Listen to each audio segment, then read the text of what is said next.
Well, I wasn't just back. I got home, kids wanted something to eat, so I cooked some Chinese food from the store down the street. And it started to pour rain. I always sleep good in the rain, but obviously I went to the store and got back on track stuff today, one for my wrist and my other elbow. Um, the last 2 weeks off and on, these have hurt more than the one I broke. I think I just stretched the ligaments and tendons, and it's been quite the day. My brother Mark, for those of you who follow closely, my family maybe, my brother Mark's obviously won, 8 million races, won every big race in the world. That's how tough this game goes. Mark went from being one of the best to, he's okay. And that's not really fair, but that's what this game will do, right? It's kind of like baseball. Those guys that used to be the aces are now kind of, you always have those people that say, oh, they were never that good. If it wasn't for so-and-so, this trainer or that horse or this horse, that driver wouldn't have been good. Or if it wasn't for this baseball team, that pitcher wouldn't have been any good. We all know that's a little false. We can only have moments in our life. And my brother Mark has won a lot of races, and I'm obviously very proud of him, and I'll never be able to ever catch up to anything he's ever done on the track. But for those of you who know, Mark's been in a lot of accidents also. Some very grave accidents. Back when I was training a bunch of horses that were aged horses, he smashed his face up, broke almost every bone in his face in London, broke his collarbone, his elbow, shattered his wrist. And Mark said, somebody said they heard you say on a video the other day, you're going to be back July 3rd? I said, yeah. He said, your pins come out when? I said, the 13th of June. He said, Tony, Mark always calls me Tony. He said, Tony, there's a 0% chance you're going to be back then. I said, Mark, I guarantee you I'll be back then, as I have everybody else. I'm not a pitcher. I'm not a bowler. I do need to have strength in my wrist to hold horses, but my biggest concern is the mobility. Here's my wrist. I can't straighten it, but I think it's because of the pins that are in there. It won't literally let me. I can move my wrist that way easy. The other way I can't. But as far as strength, I do feel a little bit of strength coming back in both hands, especially obviously the one I didn't break. But the one that I did, it still feels like I'm getting some strength back in it. Now, I'm obviously terrified because I'm in the dark. I have no idea what's going to happen when they pull these pins out and take this cast off. I have no idea what's going to happen with the physio. I can tell you that I called the physio clinic the other day, and I said, I'd like to book an appointment, your earliest appointment on June 13th after noon. She said, we can get you in at 3 o'clock. I said, good. She goes, what happened? So I told her I broke my wrist and I have pins in it, and the cast and pins are coming out in the morning of the 13th. She said, sir, it's going to bleed and it's going to be pretty sore that day. I said, it won't be near as sore as it was when I broke it. Are you telling me you can't do physio? She says, no, you can do physio. She goes, are you sure you're up for it? And I said, I'll be there at 3 o'clock. Don't worry. So, now, Mark shattered his wrist around the joint area, and it must have been so painful. I do have a break at the joint. But, how can I put this? So, when you break your wrist, when you fall and brace yourself, a lot of elderly people will fall, brace themselves, or people in accidents like this or anything will fall.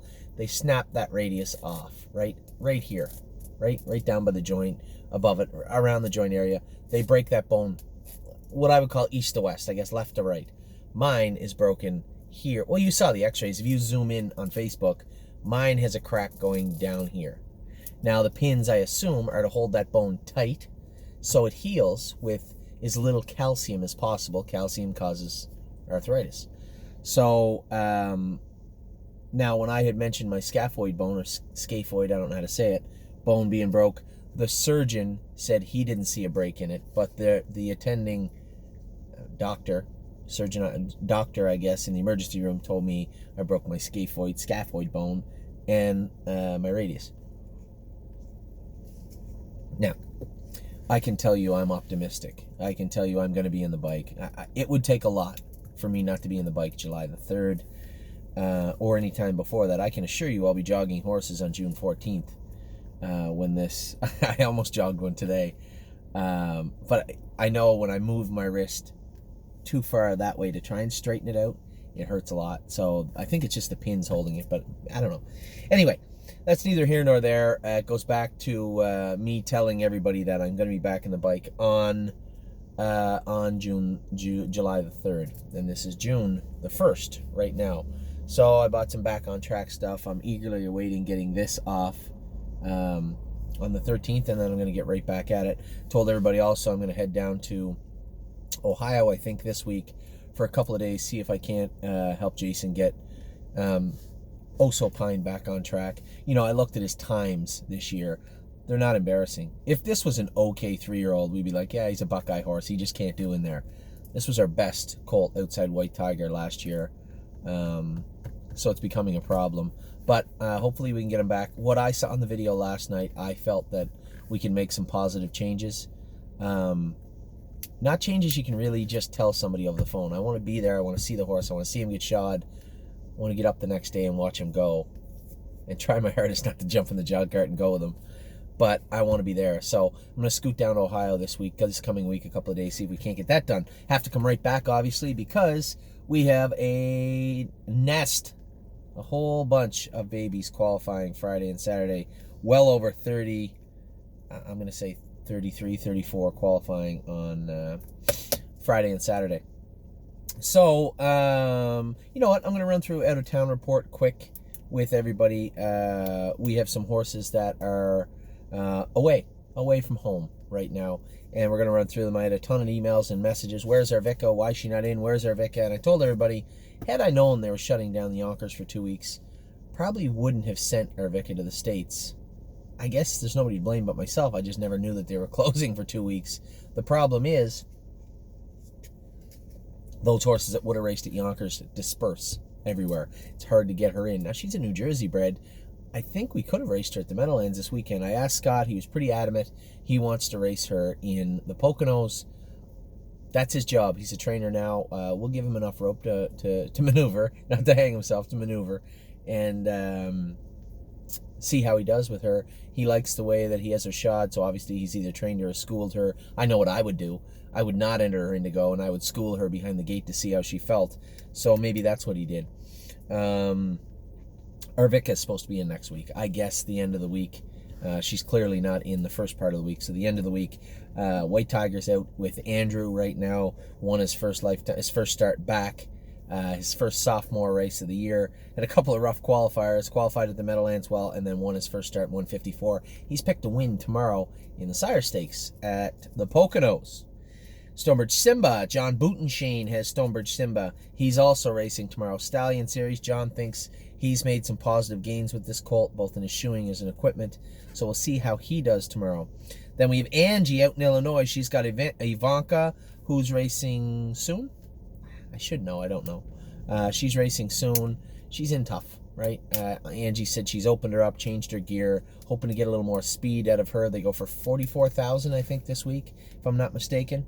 Lincoln James, 3 in a row, undefeated in Illinois. Looked a little flatter last night. Angie said there's a little mucus in his nose after, and there was a couple of young horses came into that barn this week, so she thought maybe he was a little bit under the weather.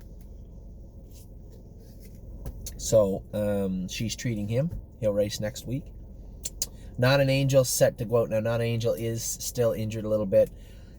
I'll call it a sprain, I guess, because we never found any core lesions, tears, strains, broken bones, anything of that nature. And she walks sound on it, but her whole leg was a little bit thick, so odd. In cases like this, I would rather actually have closure and say it is this. It is a cracked bone. It is a 30% tear of the suspensory, and just deal with the problem as is. There didn't appear to be a problem, so I'm going to send her out there, and Angie can take care of her. Angie and Rob do a great job. They work really, really hard on a lot of these horses with issues, so that's probably the best place she could be right now anyway.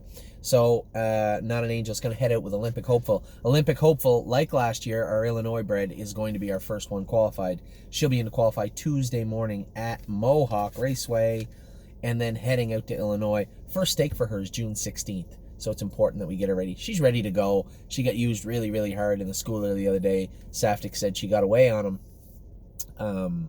So we're going to have to change her gear a little bit, but I'm not concerned with Olympic hopeful. I was very happy, very sad to see her get burned out pretty good the other day, but he stretched her out. Hopefully a little more modest fractions. She can qualify well. I would assume she'll qualify in 2-3, 2-2 and a piece on Tuesday, and then off to Illinois. Jared Bothwell now has final answer. We got some conclusion on final answer. I didn't send it a vet report the other day. Wasn't much to discuss. There are some new little lesions on that suspensory, not tears. The problem was she thought she saw a line on the top of his sesamoid. That could have been there for a while. It could be a point of soreness. Now I talked to the vet. Should we just sell this horse and move on? She said no. She goes, just swim him for a month. We'll recheck him. I suspect he'll be sound before that 30 days is up, but I suspect 30 days should be more than enough. Now, he'd been in 220. If he swims for a month, comes up sound, we get a green light on that little suspensory area that was affected, and that sesamoid is no problem anymore, which she assumes it will be, then we won't be long getting him to the races. So I do apologize. I know we keep putting it off, but we can't keep marching forward with a horse that is injured. To hope he isn't and pray he isn't doesn't make it so, as we know. And final answer is progressing well. I will tell you this. The suspensory does not bother the veterinarian. She called it a mild injury. That's sesamoid also may be not as severe as I thought. As soon as she said sesamoid, I'm like, oh man. She's like, no, there's just a line on the top. I can see it with the ultrasound, which means it's open, I guess. Is how I took it. She said it's healing really good though. 30 days. Swim him for 30 days. And she knows how we operate. If I had said, should I sell him?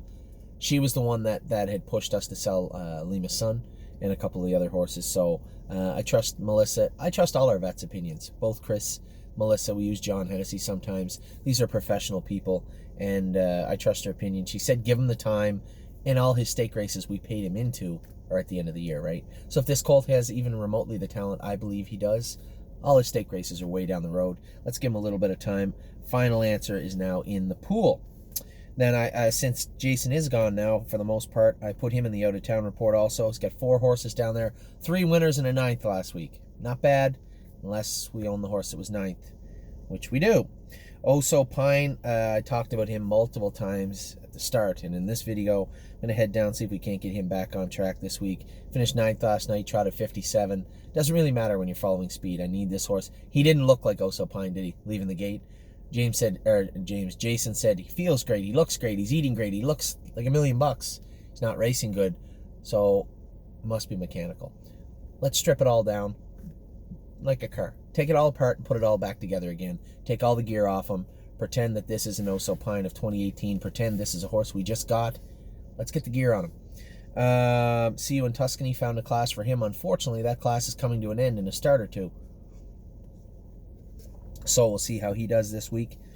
And then obviously, yes, and West 52nd tore it up this week, as did See You in Tuscany. See You in Tuscany didn't look super comfortable, but as soon as they headed to the head lane, don't have to show him how to win. He's still a winner, working through some stuff, sorting out some issues, but he's still a winner. You know, as soon as Chris Page moved him to the outside, there was no doubt he was going to win. And love to see winners win, and he's a winner. So this is what breaks my heart about Oso Pine, is we got a horse that was always a killer. You know, he was always an attacker, and has lost his way. So we're gonna try and get him back on track also. So that's the out of town report. I give you a little preamble about how my wrist is coming, how my other little injuries are coming, and my pledge to you is still strong. July the 3rd, I'll be in the bike. Now, Mark is not so sure that will happen, but I told Mark he's made of paper mache. I'm tougher than whalebone. I'll be in the bike on July the 3rd. I'll be back in a minute. I'm going to run through, I hate doing those top 10 lists, but it is June. It's June. And I have 17 horses here that impressed the hell out of me this week. That was with leaving 5 off the list that easily could have made it. I had to chop 2 off. Not fair that I chopped them off. One of them was a schooling winner the other day, so that's not fair at all. Shazam was awesome the other day, so it's not really fair that she's not on the list, but I did give you 15 horses. 15 that I think are well on their way. They're here now. They're knocking on the door. They're ready to go. and another pile that went today that looked awesome. Fair's fair. Now, a couple of the Ontario Reds didn't make it onto this list because we really didn't get to punch the accelerator with them yet. We know they're there. We know they're ready to go. Miss Brampton, Beast, Need Your Opinion. Those two made the list. Time Dazzle looked good training today. Frontier Cruise looked good training today. Don't Believe Me, Just Watch looked real good. Enduring Strength, legit. I think he could easily be on this list. Anyway, this list is going to change, but this is the list for June 1st, 2019. I'm going to give you my top 15. I couldn't even make it 10. I'm going to give you my top 15. Be right back in a minute with that.